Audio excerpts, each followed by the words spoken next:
बड़ा सुख पाने की चाहत में खोई छोटी खुशियाँ। एक सरोवर में एक हंस और एक मछली रहते थे। दोनों के बीच अच्छी मित्रता थी। दोनों घंटों एक दूसरे के साथ समय बिताते।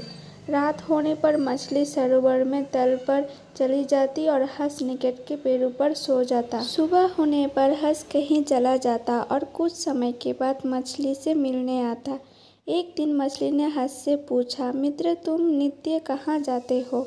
हंस ने बताया, मैं समुद्र की ओर जाता हूँ। वहाँ बहुत सारी सीप होती है। उन सीपों में जिस सीप में मोती निकलता है मुझे उनकी तलाश होती है, क्योंकि मेरी खुराक मोती ही है। मैं हंस हूँ, सिर्फ मोती ही खाता हूँ। ये सुनकर मछली बोली, मित्र मुझे भी समुद्र देखना है कि वे कैसा होता है। मछली की उठकर अभिलाषा देखकर हंस ने कहा, यहाँ से थोड़ी दूर एक नदी है। बारिश के दिनों में सरोवर का पानी नदी की ओर जाएगा तो तुम नदी में चली जाना। नदी समुद्र में जाकर मिलती है, फिर तुम नदी के रास्ते समुद्र में चली जाना। एक दिन जब जोरदार बारिश हुई तो सरोवर का पानी बढ़कर नदी तक पहुंच गया और इस तरह मछली नदी में पहुंच गई। नदी का बहाव उसे समुद्र तक ले गया। मछली ने समुद्र में देखा कि वहाँ पर लाखों मछलियाँ तथा कई अन्य खतरनाक जीव हैं।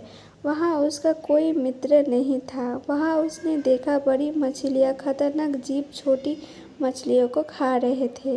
वे किसी तरह वहाँ अपनी जान बचा पा रही थी, लेकिन उसे पता था कि अब यहाँ किसी न किसी जीव का शिकार अवश्य बन जाएगी। अब उसे रह रहकर अपने मित्र हंस की याद सताने लगी, लेकिन सरोवर तक जाने का अब कोई मार्ग नहीं था। कथा का निहितार्थ ये है कि कई बार कुछ बड़ा पाने की महत्वाकांक्षा हमारी छोटी छोटी खुशियों को भी छीन लेती है। इसीलिए अनुपलब्ध के प्रति अत्यधिक आग्रह ना रखें और उपलब्ध में ही संतुष्ट रहें। अगर आपको जीवन में तरक्की के रास्ते पर जाना है तो सोच समझकर अगले कदम रखें। दोस्तों, कहानी आपको कैसी लगी कमेंट में ज़रूर बताइए। अगर अच्छी लगी हो तो एक लाइक ज़रूर कर दीजिए और ऐसे ही कहानी के लिए हमारे चैनल को सब्सक्राइब कर दीजिए।